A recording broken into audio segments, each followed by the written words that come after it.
L'histoire de Carlos et Erika Morales est celle d'un amour profond, d'un rêve devenu réalité et d'une tragédie déchirante. Ce couple, qui aspirait à fonder une famille, a vu son destin basculer au moment où leur plus grand bonheur se réalisait. Carlos Morales est originaire du Mexique. Dès son plus jeune âge, il rêve d'une vie meilleure et décide d'émigrer aux États-Unis à la recherche d'opportunités. Il s'installe à Phoenix, en Arizona, où il trouve du travail dans la construction. Son quotidien est simple, rythmé par le labeur et l'effort, mais il ressent un vide dans sa vie. De son côté, Erika Morales est née et a grandi en Californie. Issue d'une famille aimante, elle est une femme douce, dynamique et pleine de joie de vivre. Passionnée par son métier et entourée d'amis fidèles, elle aspire à rencontrer l'amour et fonder une famille. Le destin les réunit en 2006 lors d'une soirée entre amis. Dès le premier regard, il y a une connexion particulière entre eux. Mais un obstacle de taille se dresse devant leur relation. Carlos ne parle pas l'anglais et Erika ne parle pas l'espagnol. Pourtant, cela ne les empêche pas de se rapprocher. Petit à petit, ils trouvent des moyens de communiquer. Erika apprend quelques mots d'espagnol, tandis que Carlos fait des efforts pour comprendre l'anglais. Leur amour grandit à travers les gestes, les regards et les moments partagés. En 2007, après un an de relation, ils se marient dans une cérémonie simple, mais remplie d'émotions. Le couple voulait une cérémonie qui reflète leur amour sincère et leur complicité. N'ayant pas un budget extravagant, ils ont opté pour un mariage modeste mais chaleureux, entouré de leur famille et de leurs amis les plus proches. Erika, très enthousiaste, s'est investie dans l'organisation. Elle a choisi une robe élégante mais simple qui mettait en valeur sa beauté naturelle. Carlos, de son côté, était impatient de voir sa future épouse marcher vers lui. Le décor était minimaliste mais empreint d'amour et de sincérité. Lorsque Erika est entrée, vêtue de sa robe blanche, Carlos n'a pu retenir ses larmes. Il savait qu'il épousait non seulement la femme qu'il aimait, mais aussi son âme sœur, celle qui avait changé sa vie. Ils se sont échangés leurs vœux dans un mélange d'anglais et d'espagnol, symbolisant la fusion de leurs deux mondes. Ce moment a été particulièrement touchant, car il rappelait à tous les invités à quel point leur amour était fort, dépassant les obstacles linguistiques et culturels.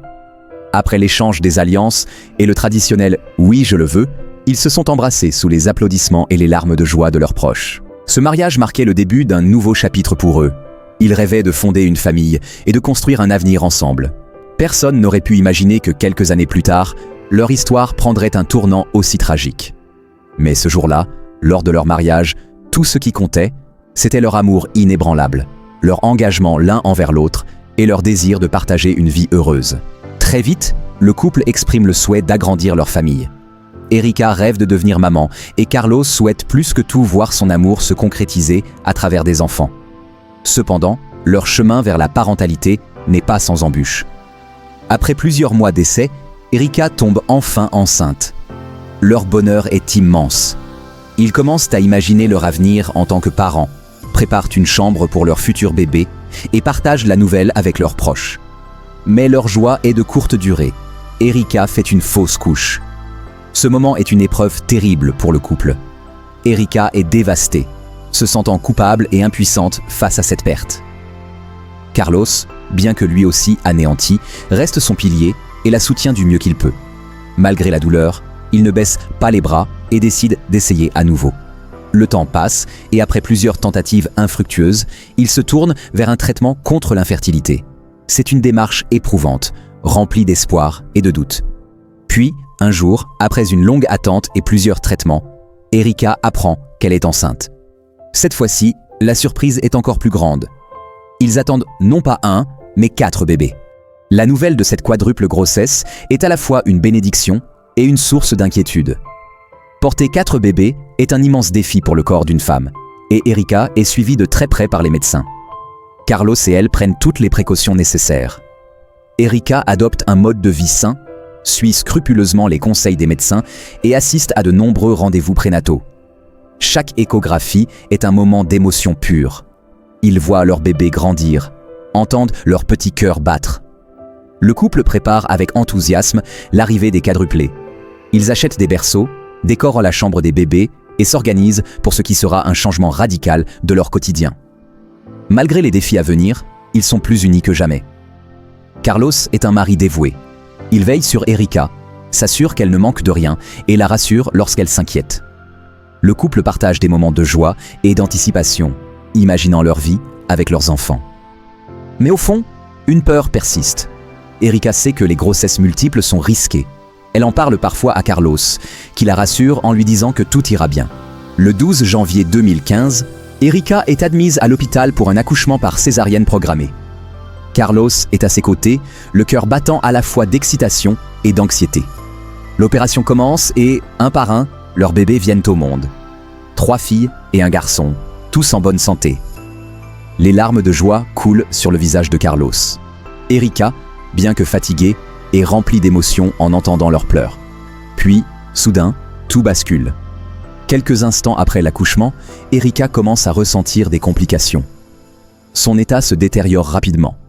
Les médecins se précipitent, tentent de la stabiliser, mais elle fait une embolie amniotique, une complication rare et souvent fatale. Carlos regarde impuissant alors que les médecins tentent de la réanimer. Il ne comprend pas ce qui se passe. Quelques heures plus tard, on lui annonce la terrible nouvelle. Erika est décédée. Le choc est insoutenable. Il passe de l'euphorie de devenir père à l'effondrement total. Il n'arrive pas à croire que la femme de sa vie n'est plus là, qu'elle ne verra jamais grandir leurs enfants. Les jours qui suivent sont un cauchemar. Carlos rentre chez lui avec 4 nouveau-nés, mais sans Erika. La maison qu'ils avaient préparée ensemble semble vide.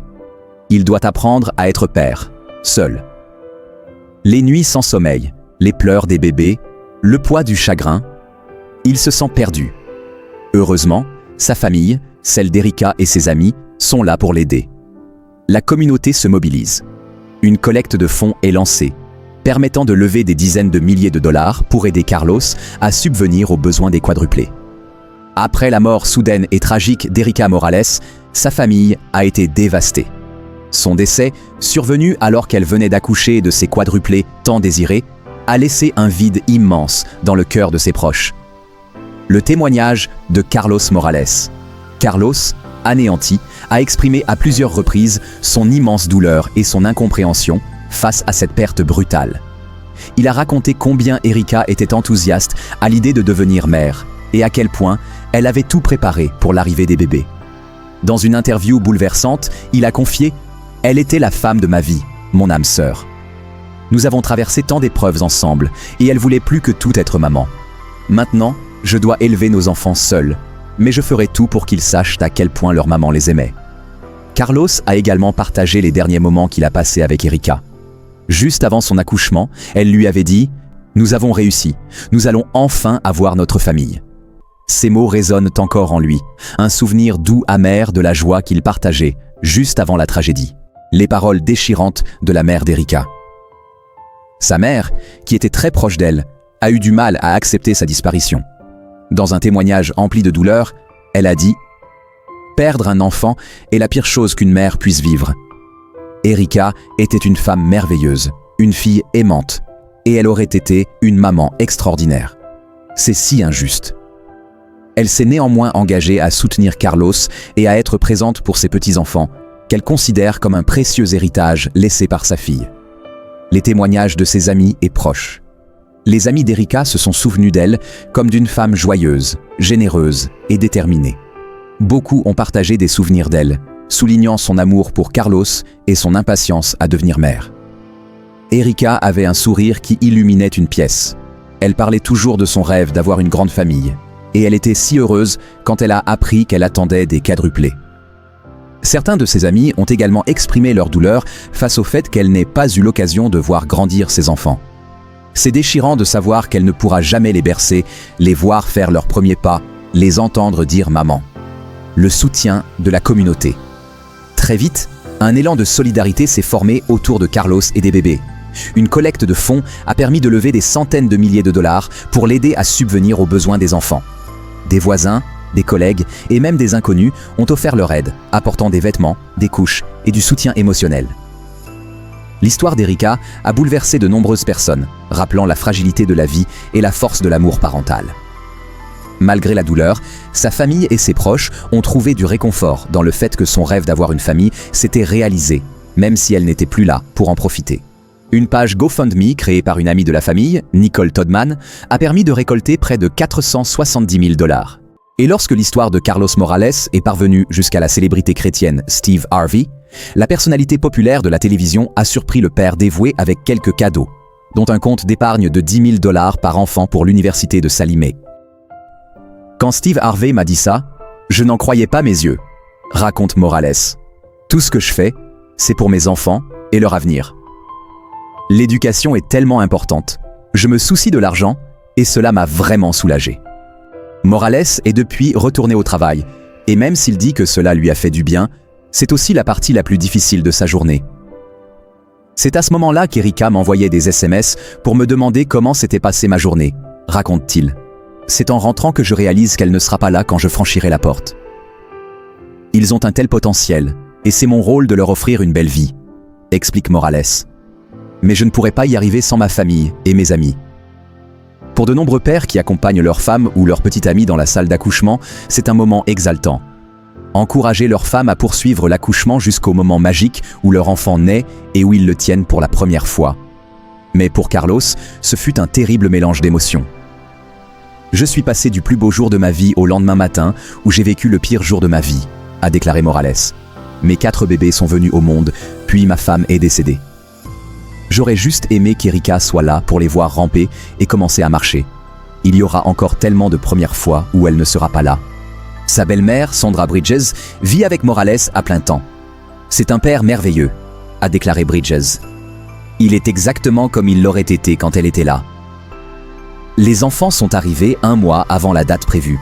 Ils sont nés sans encombre. Mais la mère a été en état de choc hypovolémique. Une situation d'urgence caractérisée par une importante perte de sang. Quelques heures plus tard, elle est morte et n'a jamais pu les tenir dans ses bras. Avec le temps, les quadruplés de Carlos Morales ont grandi comme tous les enfants. Les enfants grandissent entourés d'affection et d'une figure paternelle forte. Même si leur mère n'est plus là, elle reste présente dans leur vie à travers les souvenirs, les photos et les récits que leur raconte leur père. Ils peuvent maintenant manger des petits pots et s'asseoir dans les chaises hautes, explique le fier papa, aidé par sa belle-mère Sandra Bridges, venue l'aider après le décès de sa fille. C'est parfois un vrai bazar, mais c'est toujours aussi agréable d'être tous ensemble à table. Nous devons nous assurer que les bébés savent à quel point leur mère était gentille et merveilleuse, explique Carlos. C'est vraiment quelque chose. Ils sont tout simplement magnifiques. C'est incroyable. C'était une expérience magnifique, dit Sandra. C'est doux amer. Doux amer parce que leur mère n'est pas là pour partager cette belle expérience que nous avons vécue toutes les deux. Et doux parce que nous avons la chance d'assister ensemble à toutes leurs belles étapes. Ils bougent, jouent et grandissent sans cesse, explique Carlos, chez lui à Phoenix, en Arizona. C'est un énorme changement par rapport à l'année dernière. Ils utilisent 20 couches Pampers et 16 biberons de lait maternisé par jour, explique le papa. Quand je vais à l'épicerie, ils pensent que j'achète tout pour une garderie. Célébrer leur premier anniversaire me rend très fier, avait confié Carlos lors de la fête organisée pour ses bébés dans un parc derrière chez lui où famille et amis proches ont trinqué. Mais en même temps, je pense à Erika et à la place qu'elle mérite ici. J'étais très heureux de leur offrir leur premier gâteau d'anniversaire, raconte Carlos. C'est un moment spécial dont je me souviendrai toujours. Je voulais juste remercier tout le monde d'être venu et d'avoir pensé à Erika avec moi, a déclaré sa meilleure amie d'enfance, Nicole Todman, qui a organisé une marche en sa mémoire à l'occasion du premier anniversaire de sa mort. Carlos Morales a courageusement élevé seul ses quadruplés après le décès tragique de sa femme Erika en janvier 2015, peu après la naissance de leurs enfants. Les quadruplés, 3 filles nommées Tracy, Paisley et Erika, en hommage à leur mère, et un garçon nommé Carlos Jr. ont aujourd'hui 10 ans.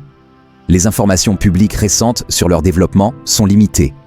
Cependant, des articles antérieurs indiquent que Carlos a consacré sa vie à leur bien-être. Petit à petit, Carlos trouve la force de continuer. Chaque jour, en regardant ses enfants, il voit Erika en eux. Il leur parle d'elle, leur montre des photos, leur raconte à quel point elle les aimait. Malgré la douleur, il tient bon. Il devient un père aimant et dévoué, prêt à affronter toutes les épreuves pour offrir à ses enfants la vie qu'Erika aurait souhaitée pour eux. Son histoire bouleverse le monde entier. Elle est un témoignage de l'amour inconditionnel, du deuil, mais aussi de la résilience. Carlos, malgré tout, continue d'avancer, portant en lui l'amour d'Erika et la promesse de lui rendre hommage à travers l'éducation de leurs enfants. Et ainsi, malgré l'absence, l'amour d'Erika continue de vivre à travers Carlos et leurs 4 petits miracles.